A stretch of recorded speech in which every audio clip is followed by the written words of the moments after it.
Әзербайжан президенті Ильхам Алиевті Ташкентте салтанатты түрде қарсы алды. Өзбекстанмен арадағы байланыстар одан әрі кеңейіп келеді. Президент Шавкат Мирзиев онымен сауда, инвестиция, энергетика және көлік саласындағы келіссөздер жүргізді.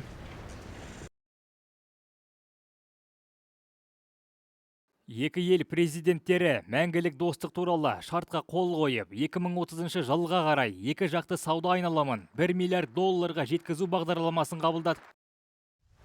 Сонымен қатар олар банк, энергетика, құрылыс, тау-кен және туризм салаларында соның ішінде 5 миллиард долларлық Sea-Breeze туристік тұрғын үй кешенін қоса алғанда жаңа жобаларды іске қосты. Президент Әлиевтің сөзінше мұнай-газ барлау жұмыстары аяқталуға жақын, ал өндірістік бұрғылау келесі жылы басталуы ықтимал. Көлік саласы бұл қарым-қатынасқа ауқымды европалық сипат береді. Орталық дәліз, орталық Азияны Каспий теңізі мен оңтүстік Кавказ арқылы Европа нарықтарымен байланыстырады. Transkaspiy koridorining salohiyatini birgalikda rivojlantiramiz, logistika infratuzilmasi samaradorligini oshiramiz va tashuvlarni rag'batlantiramiz. Buning uchun Kaspiy dengizida qo'shma flot yaratish bo'yicha ishlarni faollashtiramiz. Европалық одақта Европа мен орталық Азия арасындағы жүк тасымалдау уақытын 15 күнге немесе одан да аз уақытқа дейін қысқартуды мақсат етіп, кең ауқымды Транскаспий желісін қолдап отыр.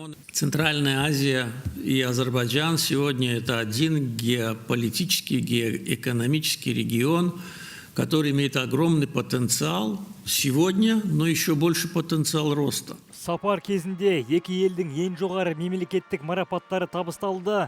Әр президент екінші елдің ең жоғары орденін алды.